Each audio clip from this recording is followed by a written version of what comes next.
Saya Nurfitasari, mahasiswa PPG dalam jabatan kategori 2 tahun 2022 Universitas 11 Maret akan melaksanakan PPL Aksi 2.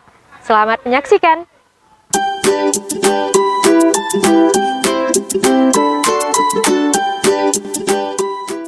Assalamualaikum warahmatullahi wabarakatuh. Waalaikumsalam warahmatullahi wabarakatuh. Baiklah, untuk memulai pembelajaran kita pada hari ini supaya mendapatkan berkah dari Allah Subhanahu wa taala, marilah kita buka dengan berdoa. Siapa yang memimpin doa? Ya, silakan Mansur. Sebelum kita mulai pelajaran, marilah kita berdoa. Berdoa mulai. Bismillah. Apa kabar Ananda hari ini? Baik, sehat, semangat, tampak ceria, luar biasa. Alhamdulillah. Oke, Ibu absen terlebih dahulu. Aditya, Arif, Soimin, Virgo. Oke. Arif sakit ya keterangannya ya? Iya. Kita doakan semoga Arif segera diberi kesehatan dan bisa bergabung lagi bersama kita. Amin. Oke, sebelum memulai pembelajaran, coba cek dulu kebersihan kelasnya di bawah meja. Coba cek. Itu sampahnya tolong disingkirkan dulu. Oke, coba perhatikan kata-kata ini. Apa tulisannya? Pendidikan adalah sisanya yang paling ampuh untuk menaklukkan dunia. Nah, ini adalah kata-kata dari Nelson Mandela. Pernah dengar sebelumnya?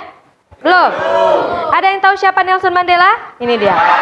Presiden Afrika Selatan. Dia mengatakan bahwa pendidikan itu adalah senjata yang paling ampuh untuk menaklukkan dunia. Kira-kira benar atau tidak? Benar. Nah, yang kita pelajari hari ini adalah tentang sistem dan dinamika demokrasi di Indonesia. Namun sebelumnya, ada yang masih ingat pembelajaran kita minggu kemarin? Saya, Bu. Ya, apa kemarin? Tentang hak asasi manusia dalam perspektif Pancasila. Iya, benar. Nah, pada pertemuan kali ini kita melanjutkan pada bab 2, yaitu sistem dan dinamika demokrasi di Indonesia. Tujuan pembelajaran yang pertama, yaitu peserta didik atau Ananda mampu membangun kesadaran akan pentingnya sikap demokrasi melalui kegiatan mengamati gambar dengan baik. 2. Melalui pengamatan slide materi, peserta didik mampu menelaah dinamika penerapan demokrasi dalam Pancasila dengan benar. Nah, sebelum ini gambar apa kira-kira? Kalau Irna apa nih?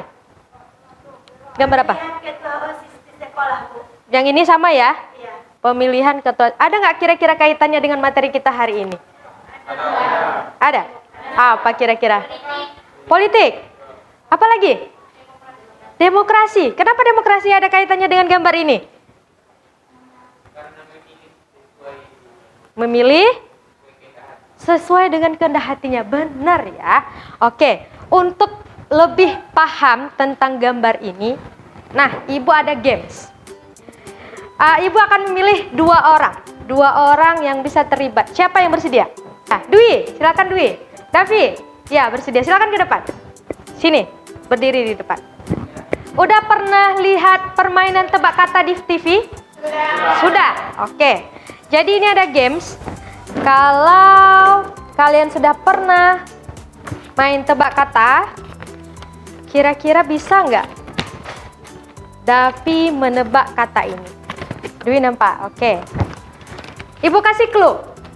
Clue-nya adalah terdiri dari dua kata. Ya Davi? Dan dia ada di sekolah. Ibu kasih waktu 3 menit untuk mencoba mencari tahu apa jawabannya. Siap? Kita hitung sama-sama. 1, 2, 3. Benda dalam lokal. Meja, papan tulis, dalam ruangan, luar ruangan, pohon, rumput. Dua kata. Kalau katanya benda bukan benda, berarti selain benda. Orang? Guru? OSIS? Ketua OSIS? Oke, benar. Tepuk tangan. Oke, silakan duduk. Terima kasih ya. Oh, berarti otaknya encer ya. Pagi-pagi udah inget. Nah, apa sih kaitannya Bu dengan materi kita hari ini? Nah, ini adalah gambar calon ketua OSIS di sekolah kita. Dan ini adalah proses pemungutan suaranya. Kalian udah pernah ikut belum? Udah. Kemarin milihnya ikut teman apa pilihan sendiri? Pilihan sendiri. Oke, bagus. Kita lanjutkan. Demokrasi. Apa itu demokrasi?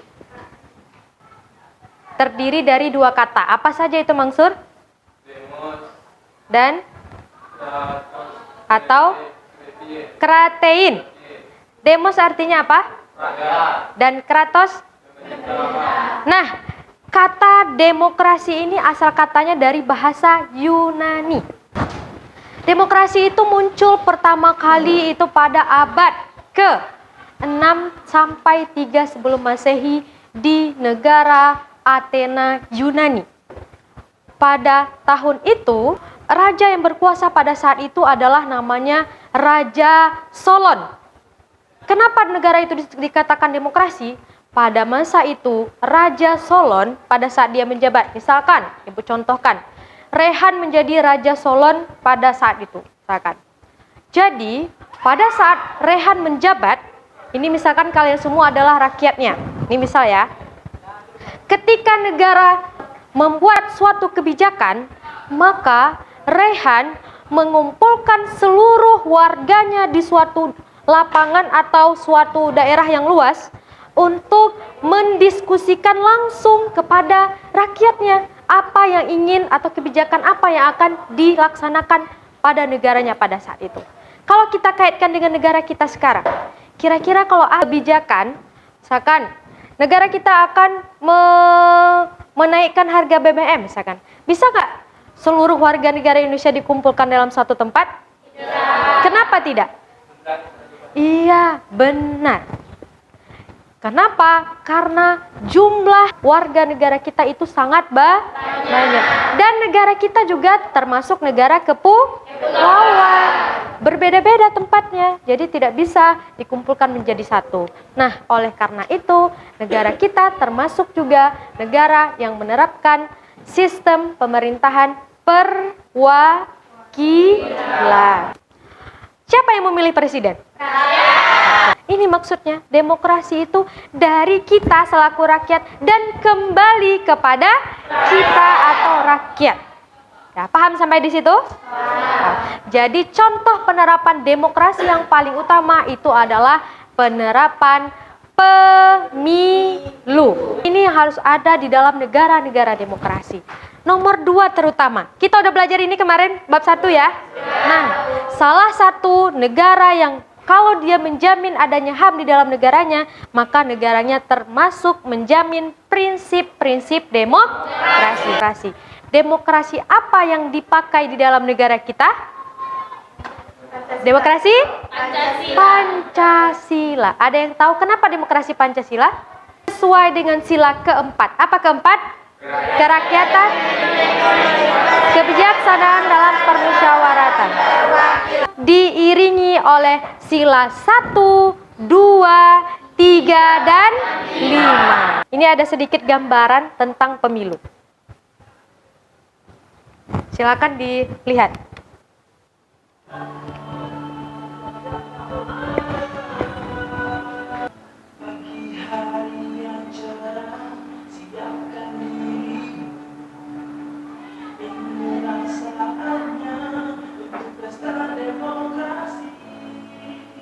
Oke, ada yang bisa memberikan komentar kira-kira video ini tentang apa sih? Kalau Rehan apa? Ini tentang gambaran pemilu agar kita memilih dengan baik dan seksama dan pilihlah pemimpinmu dan sukseskanlah pemilu ini. Oke, tepuk tangan dulu untuk Rehan. Syarat-syarat pemilu itu ada beberapa. Yang pertama, salah satunya dia wajib berumur 17 tahun atau sudah menikah. sudah menikah. Jadi kalau kalian misalkan belum punya KTP, tapi mau coblos atau mau pemilihan pemilu ya, menikahlah. Jadi boleh coblos nanti. Luber, jur, deal. Apa itu? L. U. B. Seperti yang Ibu sampaikan, kita akan mengerjakan LKPD, yaitu berupa sebuah project atau produk. Yang pertama, pelajari bahan dan materi pembelajaran yang telah disajikan. Ini materi kita tentang penerapan demokrasi di Indonesia. Yang kedua, carilah dari berbagai sumber, berita, artikel, medsos, apapun itu tentang penerapan demokrasi di Indonesia. Yang ketiga, kerjakan di platform Canva. Kita akan membuat namanya mind mapping. Ibu sudah membagi kalian menjadi 5 kelompok. Dalam hitungan kelima, sudah membentuk kelompok 1. Ibu sambil menilai kekompakan per kelompok ya. Baiklah, tibalah saatnya kita akan mempresentasikan mind map yang telah kalian kerjakan pada minggu sebelumnya. Kelompok 1 sudah siap? Kelompok 2 siap? Kita undi melalui roda keberuntungan.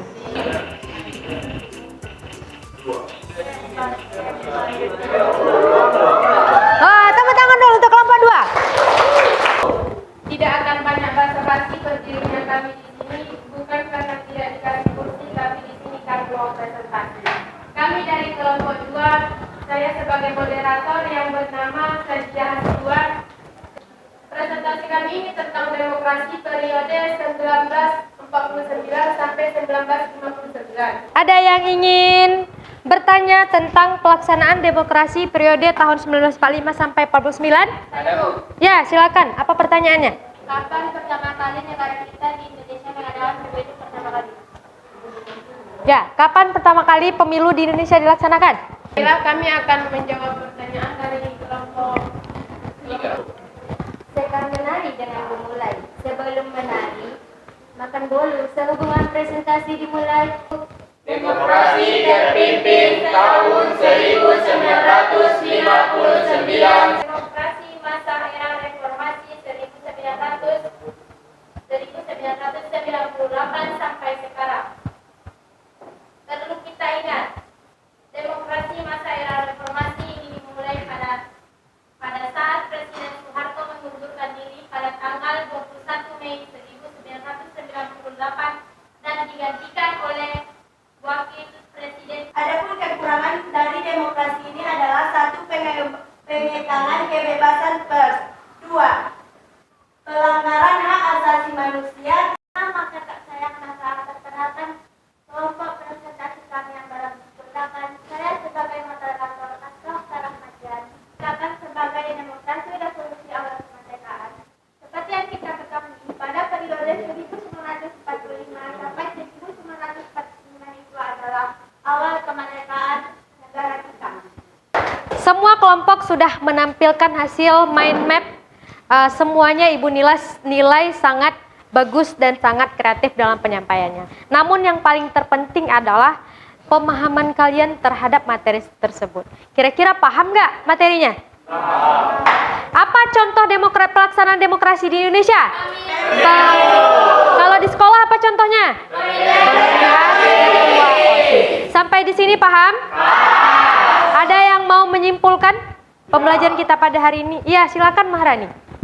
Demokrasi adalah suatu sistem pemerintahan dari rakyat oleh rakyat untuk rakyat, di mana rakyat ikut terlibat dalam aktivitas politik tanpa tekanan dari pihak manapun, karena pada hakikatnya yang berkuasa adalah rakyat untuk kepentingan bersama. Oke, tepuk tangan untuk Rani.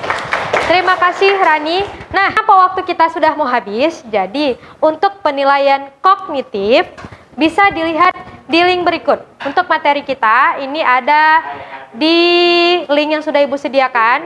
Dan ini adalah link upload tugas yang sudah kalian kirimkan ke Ibu. Untuk materi selanjutnya bisa kalian akses di link YouTube Ibu. Ya, oke. Sebelum ditutup, Ibu mau ada yang memberikan refleksi. Ya, Dwi silakan. Menurut saya, pembelajaran hari ini sangat menyenangkan dan menambah pengetahuan baru tentang demokrasi. Yang perlu diperbaiki kalau memang minggu depan adanya game lagi, mohon diberi hadiahnya ya Bu. Oke, berarti perlu hadiah ya. Tepuk tangan dulu untuk Dwi. Sebelum kita akhiri, marilah kita berdoa terlebih dahulu dipimpin oleh Mangsur. Silakan Mangsur. Sebelum kita mengakhiri saudara, marilah kita ucap hamdalah. Alhamdulillah. Terima kasih atas perhatiannya. Mudah-mudahan apa yang Ibu sampaikan hari ini bermanfaat. Mohon maaf jika ada kesalahan. Salam sehat dan salam semangat. Ibu akhiri. Assalamualaikum warahmatullahi wabarakatuh.